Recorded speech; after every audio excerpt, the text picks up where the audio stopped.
A igreja não está entendendo o tempo que está vivendo. Sai da sua casa, para onde quer que você for, mas quando você vier para a igreja, venha no caso do Espírito Santo. Venha no caso do Espírito Santo. Para extravasar. Olha, extravasar. Muito difícil o dia que nós estamos vivendo. Muito especialmente para mim, que já vivo um tempo diferente desse de hoje. Então a gente tem uma dificuldade muito grande. Mas se a igreja entender, a igreja volta ao tempo que foi e que não quer voltar mais. Mas se a igreja quiser atrás de volta, ela traz de volta. Romanos capítulo 8. Romanos capítulo 8.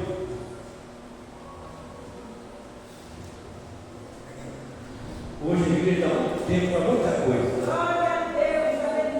E o menor tempo está ficando para Deus. E Deus não está aceitando o menor tempo. Por isso nós estamos passando pela ira de Deus aí. O que nós estamos vivendo aí, a ira de Deus se derramar sobre a terra. Cada dia tem uma taça mais perigosa do que a outra. E a igreja não consegue entender isso. A igreja não consegue ver isso. Tem muita gente chorando por aí agora. Tem muita gente sentada no meio, tem pessoas querendo morrer, tem pessoas querendo descobrir outro lugar para viver. Não tem outro lugar para viver. Se você quer viver, seja obediente à palavra de Deus. E onde você estiver, Ele estará com você. Não estou jogando conversa fora, não. Estou falando aqui de coisas profundas. Deus está sentindo saudade delas. Deus está sentindo saudade dela. Romanos capítulo 8, versículo 31. Romanos 8, 31. 8, 31. Oh, aleluia. Vem lá, baixar e cantar. Vem lá, baixar e cantar. Que saudade, meu Deus. Oh, meu Deus, que saudade. Cada batida do ponteiro do relógio é um segundamento da nossa vida. Aproveite ela, meu. Aproveite ela, meu. Toma posse. Que diremos, pois, a essas coisas? Se Deus é por nós, quem será contra nós? 32. Aquele que nem mesmo o seu próprio filho poupou, antes o entregou por todos nós, como nos não dará também com ele todas as coisas? 33.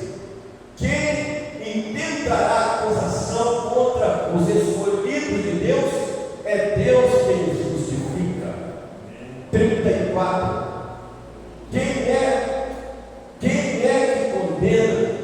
Pois é Cristo quem morreu, ou antes quem ressuscitou dentre os mortos, o qual está à direita de Deus e o que também intercede por nós. 35. Quem nos separará do amor de Cristo?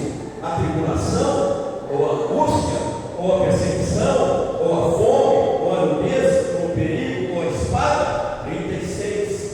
Como está escrito, por amor de ti somos entregues à morte todo dia, somos reputados como ovelhas para o matadouro.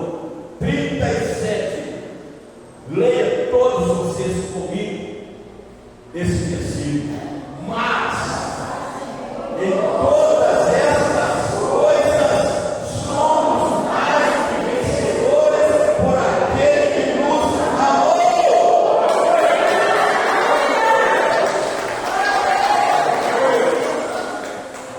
A igreja precisa entender isso. A festa pagã passou, já acabou. Como diz os curaístas da vida, o Brasil, o mundo, sei lá, só começa a andar depois do carnaval. Para mim não, o Brasil nunca parou. O Brasil nunca deixou de ser, porque o Senhor ainda é que controla. Ele ainda é que controla. O enganoso é o coração, mas Deus ainda é o que controla. E Ele sempre estará no controle. Pode sentar, por favor. Nós precisamos urgentemente. Quando eu digo urgente, é para ontem, de colocar cada um de nós um propósito na nossa vida para Deus.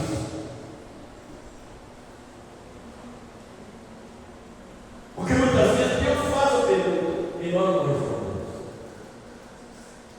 Mas qual a pergunta que Deus faz? O que você quer que eu te faça? Nós calamos a boca e continuamos fazendo aquilo que nós queremos fazer. Mas Ele quer mudar a nossa história. Ele quer ter uma igreja completamente voltada para Ele. Esse homem chamado Paulo ele escreveu aos romanos, a igreja de Roma. Aliás, nós que vivemos no século XXI, nós temos que viver copiando o passado. Nós temos que viver os testemunhos dos que já foram. Porque todos que foram e que estão escritos e deixaram a sua história aqui, eles foram como vencedores. E me perdoe, você tem muito crente derrotado. Tem muito cristão cabisbaixo. Tem muito cristão no chão. Tem muito cristão que está recuando cada dia mais. É isso que a gente tem conseguido ver nas andanças com os olhos dentro das páginas da Bíblia. É isso que nós temos visto. Se você não está conseguindo ver isso, é porque você não está lendo a Bíblia, você não está estudando a Bíblia. A Bíblia é para abrir os olhos. Tudo no passado, eles deixaram o seu legado. No presente, nós precisamos copiar e viver o legado do que eles deixaram para preparar um futuro melhor. Sabe por quê, irmãos? Quem sabe o que o Espírito Santo quer dizer com isso? Naquele dia, no momento do julgamento, a vontade do Senhor Jesus é não condenar ninguém. E tem a condenação aqui para alertar, para abrir os nossos olhos. Eu não quero, e acho que você também não deveria querer, na frente do juízo, você olhar para o juiz, eu estou falando é Jesus Cristo. Ele olhar para você e falar assim: eu não te conheço. Apartai-vos de mim. O Espírito Santo não quer que a igreja viva isso, irmão. O Espírito Santo quer ver a igreja no momento do julgamento do juiz, e o juiz olhando para a igreja e dizendo para cada um de nós como igreja: vinde bendito do meu Pai. Amém. Receber por herança aquilo que nos foi preparado desde a fundação do mundo. Nós não temos essa legalidade tão grande para descobrir o que vai ser amanhã. Deus não deixou isso para nós, mas Ele está acompanhando tudo lá na sua sala. Pode ter certeza disso. Tem muita coisa pesada escrita aí na palavra de Deus, mas é muito pesado, que muitas vezes alguém nem gostaria de ler. Mas quando eu leio alguma coisa pesada, me vem um nó na garganta e o coração dói. Porque a cada dia nós temos visto a igreja saindo pelos dedos daquele que providenciou a nossa salvação. E Ele não quer ver isso continuar. Ele não quer ver isso continuar. Tudo que você encontra escrito na Bíblia, na palavra de Deus, é porque precisava estar escrito para você viver hoje, para você aprender hoje. Como se nós formos lá na vida, olhar a vida de Salomão, como que aquele homem foi abençoado por Deus, como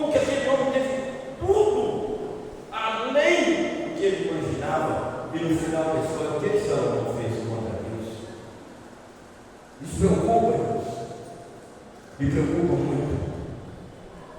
Alguém já me perguntou: será que Salomão foi salvo? Não sei. Eu só sei que pelos frutos conhecerei a árvore. Não sei se foi salvo. Como muitas pessoas acham, até os ateus também estão dizendo por aí que fulano morreu, está lá de cima vivendo, está lá de cima fazendo isso, está lá de cima o que, irmãos? O céu é o trono de Deus. E a igreja precisa pensar nisso. E a terra é o escabelo dos seus pés. Então eu preciso me deitar na cama hoje e dormir. E eu vou dormir, porque o Espírito de Deus, Ele quer uma igreja que seja chamada Igreja do Deus vivo. É isso que Ele quer. Muita vaidade, muita coisa está acontecendo por aí. Não estou falando só da igreja. Tem muita gente enganada, vivendo e enganando a si próprio. Pega uma foto de uma pessoa nova, 60, 18, 19 anos, você pega uma foto. Aí passa o tempo, você pega a foto dele de 60 anos, 65, 70 anos. Vaidade, vaidade, tudo é vaidade. Então vamos buscar. Porque quando Paulo escreveu isso aqui, ele escreveu só para ficar na página da Bíblia. Ele escreveu para dar uma injeção de ânimo num povo que ele nunca iria ver, ele nem conheceu. Esse povo sou eu, esse povo é você. Mas ele não são o Espírito Santo de Deus, ele deixou escrito para nós, para os dias de hoje. De hoje tem muita Bíblia em cima do guarda-roupa empoeirado.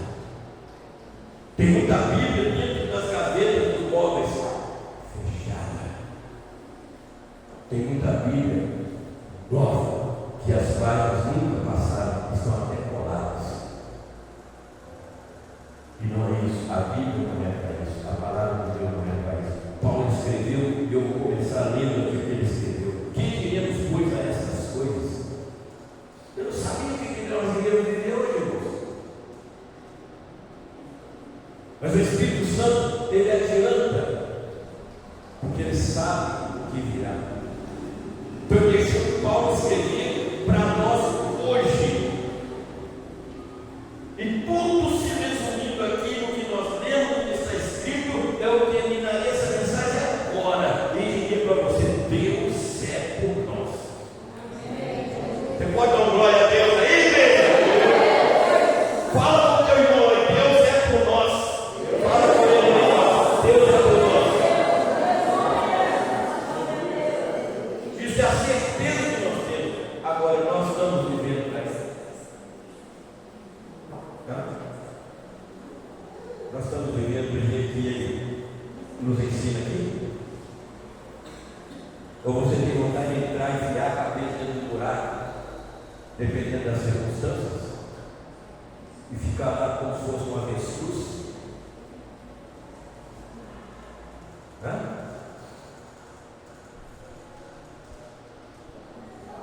Você vai passar. Eu também vou passar. Mas essas palavras não passaram. Essas palavras não passaram. Passaram os céus e a terra, mas essas palavras não passaram. Entendeu? A igreja precisa entender isso. Por isso que na vez que eu fui velho, fui moço, hoje sou velho, nunca vi um justo mendigar o pão. Um justo. Porque o justo está passando fome, tendo aquele que é dono do ouro e da prata.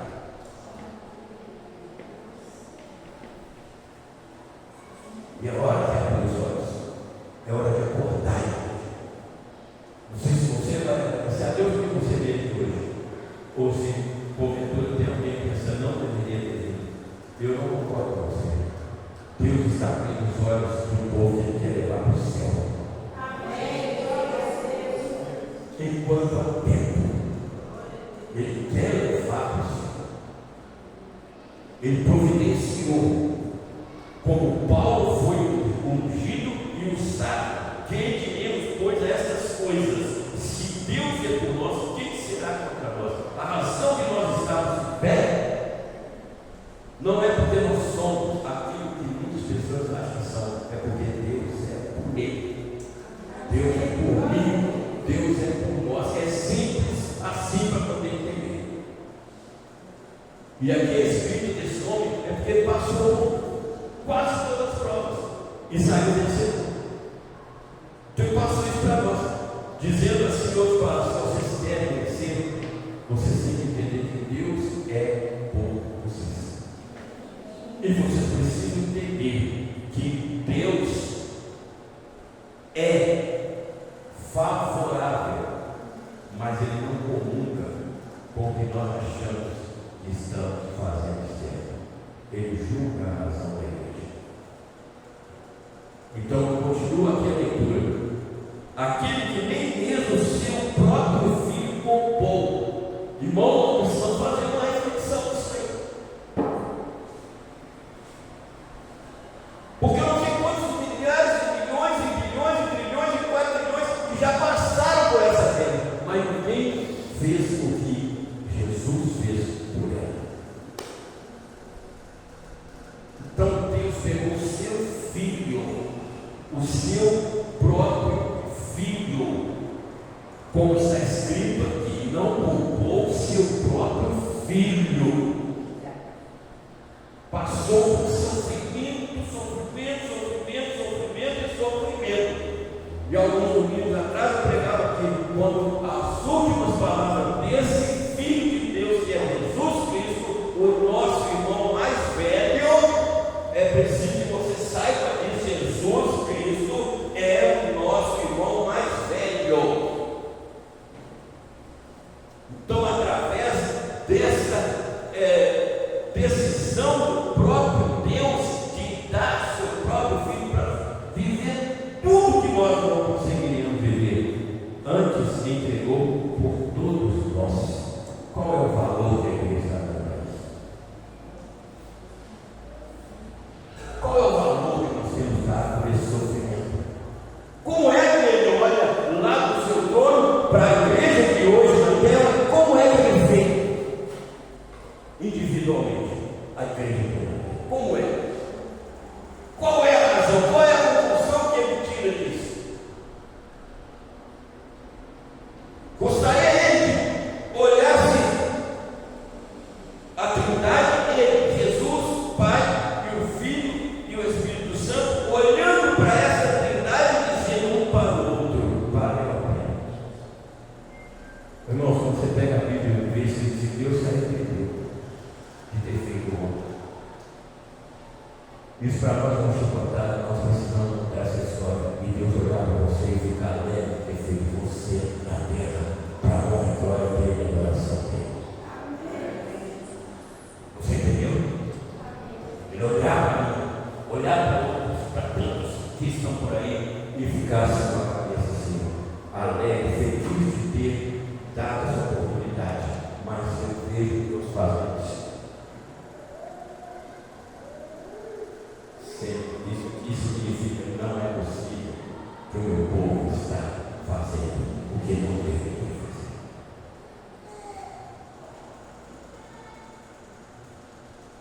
Eu vejo Deus enquanto Ele deveria estar fazendo assim para a igreja que diz que adora, mas Ele sabe e conhece o coração dos seus adoradores. Então Paulo continua dizendo aqui: antes entregou por todos nós, como nos não dará também com Ele todas as coisas? Isso aqui nos faz entender que o cristão deveria ter todas as coisas. E eu pergunto para você, por que não tem? Se Deus é todo de tudo e é Pai, nem todo filho merece o melhor do pai, porque não valoriza. Eu estou falando até, fazendo aqui um resumo do que nós vivemos hoje. Eu estou falando aqui humanamente falando. O valor, a moeda virou, sabe? A chave virou. ressuscitando. Então, por que a Bíblia diz que Ele nos dará também com Ele dará para nós todas as coisas? Mas por que tem cristão que está no fundo do poço? Não tem mais vontade de orar, tem vontade de ir à igreja, vem à igreja que quer, sabe? Não tira o tempo para Deus. Quantas horas que um crente, eu estou falando cristão, dá para o celular? Ele não pode nem falar, está aqui do lado, uma mensagem. Não. Quantas horas? Vai lá saber, vai correndo, saber, responder a mensagem. E Deus está onde? Quando o tempo que o cristão, o crente, dá para Deus.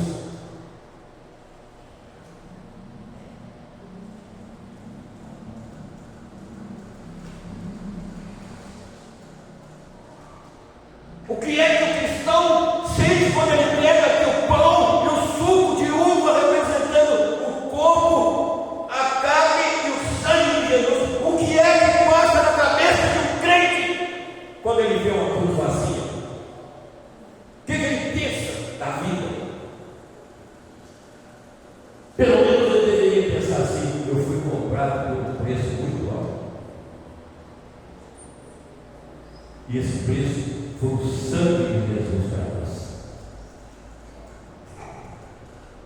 Então nós precisamos urgentemente de repensar os valores. Porque Deus tem de sobra para todos que o servem.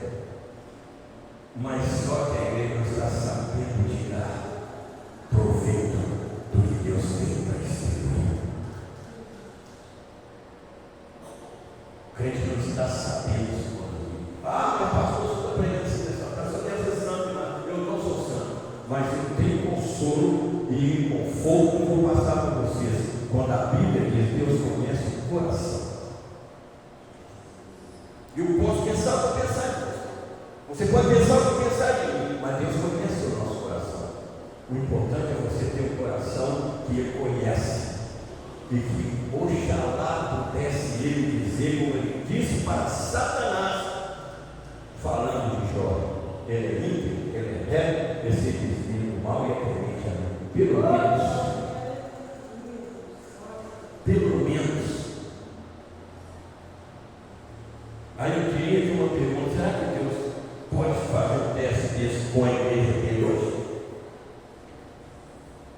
Ele não vai fazer, porque Jesus veio e comprou e trouxe a redenção, pagou o preço e trouxe a redenção. Mas sabe, silêncio, eu já sabia disso. Eu já sabia que essa mensagem seria um silêncio na igreja. O silêncio, para mim, interpretado, diz assim: a cabeça está funcionando, a mente está girando e o Espírito está trabalhando. E está dizendo para muitos aqui: dá lugar para mim. Deixa eu repetir. O Espírito Santo está dizendo nessa noite: dá lugar para mim. Deixa eu fazer, mas para mim fazer muda a sua vida.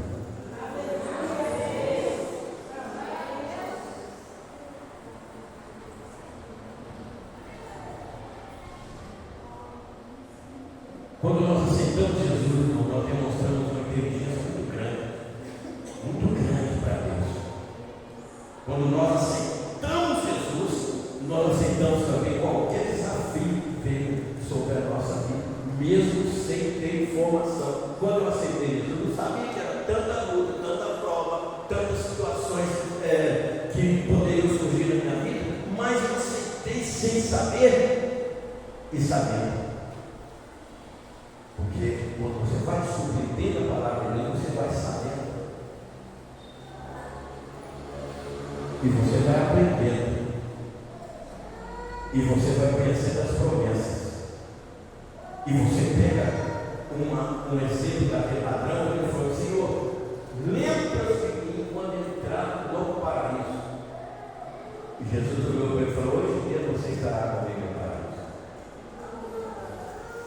cristão precisa saber disso. Mas vamos em frente aqui, porque não tem muito tempo. Quem tentará acusação contra os escolhidos de Deus? Por quê? Se levantam, tentam, mas não vencem, porque nós fomos chamados para fazermos, para seguir, para viver, para caminhar.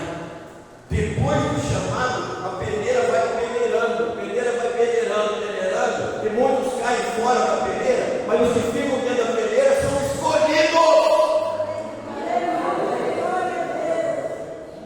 E está entendendo que nós ainda estamos dentro da peneira, mas muitos já caíram dela.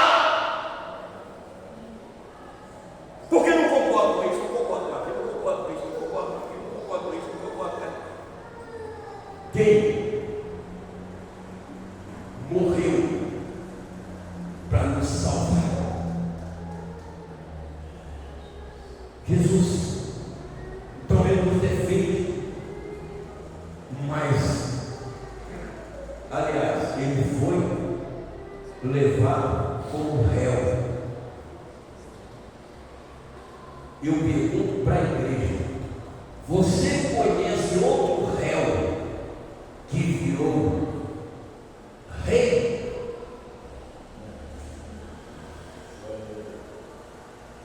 Deixa eu trocar em miúdo. O único réu que se transformou em rei foi Jesus Cristo. E se tornando rei, ele recebeu o título de juiz. É o único réu que se tornou juiz e vai julgar a terra. Então nós temos que ter o quê? Temor. Que a inteligência nós trouxemos e a sabedoria nós recebemos quando nós aceitamos Jesus como Salvador da nossa vida. Sabe o que é temor? Você já pesquisou e procurou saber o que significa essa palavra temor? Essa palavra significa respeito. Respeito. Temor é respeito. Filho tem respeito ao pai, à mãe. E para Deus tem que ter temor, respeitar essa verdade, a custa divina que escreveu o nosso nome no livro da vida, rasgou o véu e nos deu o direito de entrar na sua sala quando nós quisermos.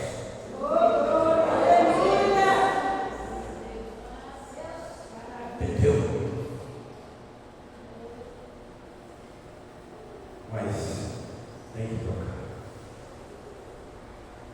Quem os condenará? Nossa Deus. Você sabe que nós vivemos um período muito grande nas nossas decisões e andanças diárias. Mas qual é esse perigo? É esse aqui, ó.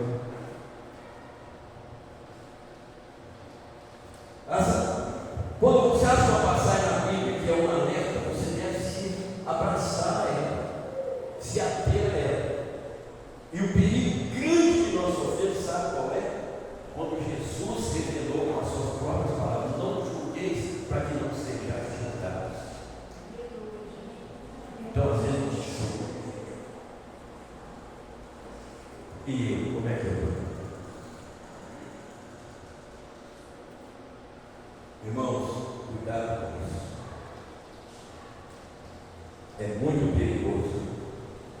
Eu tenho uma tese assim comigo, de não sair julgando aquilo que eu ouço de outra pessoa. Primeiro você tem que ser o juiz que você está ouvindo, depois então você vai entender. Senhor, será que nós podemos separar o joio do trigo agora? Não. Corre o risco de vocês jogar no fogo até o tempo. O joio será separado no dia do julgamento.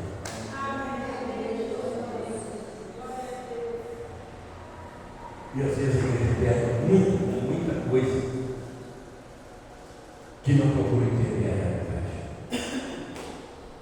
nós estamos caminhando para o finalmente.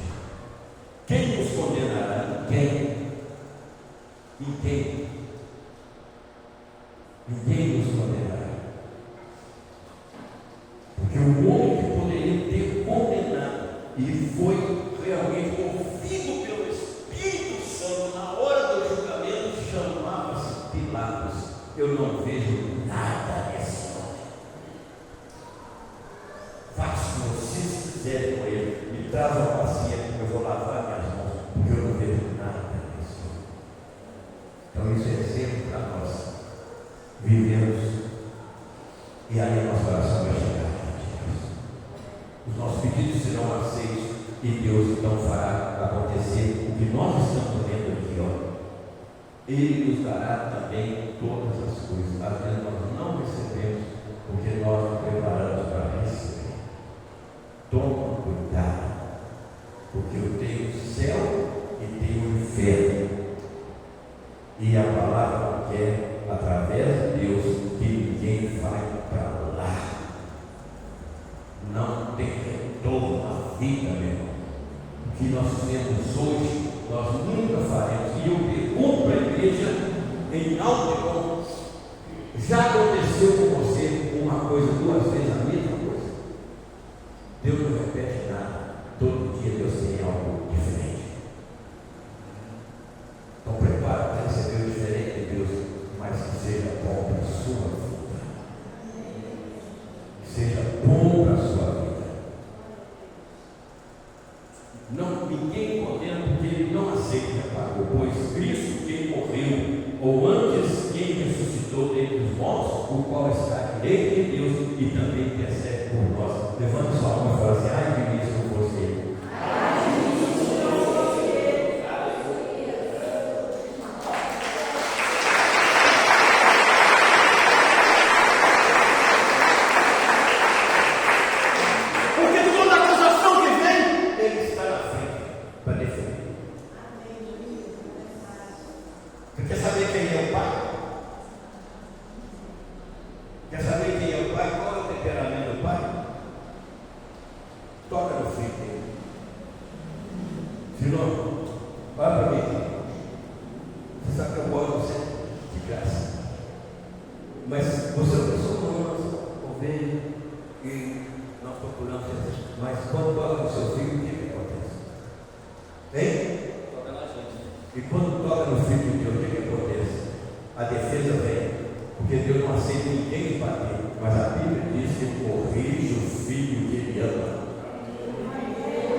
E muitas vezes eu repito a mesma coisa para Deus: eu sou um homem privilegiado. Eu sou um homem feliz, abençoado. Quando tudo diz não, tudo dizia não, a voz dele me encorajava e falava: procede, porque quando dizem não,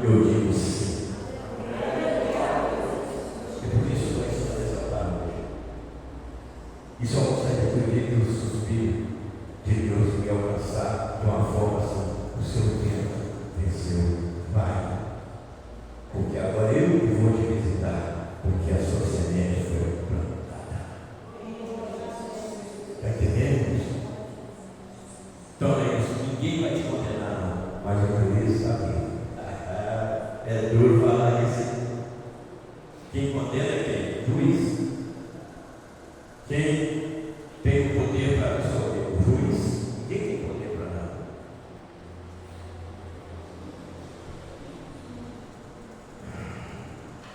Quem nos separará do amor de Cristo? A tribulação, a angústia, perseguição, fogo, nudez, perigo ou espada? Eu não sei o que você enfrentou dentro disso aqui. Eu não sei o que você passou.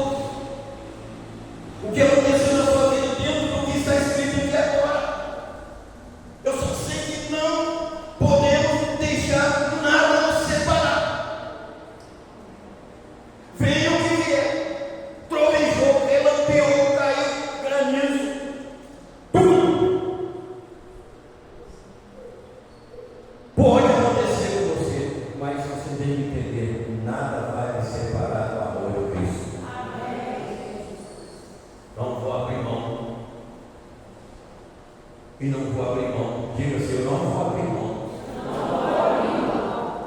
Nada vai me separar. Eu não vou abrir mão. Mas por que você é forte? Não. Porque a Bíblia diz que Ele intercede por nós. E o intercessor que nós temos não perde a batalha. A luta não é sua, a luta não é minha. O que vai trazer a vitória é eu perseverar até o fim, aos trancos e aos barrancos, que eu demorei 3 anos para entender e para converter ao Senhor Jesus. 3 anos na igreja, 3 anos bebendo, 3 anos fazendo muita coisa errada. Mas eu estou aqui, porque tem coisas escritas na Bíblia que são receitas.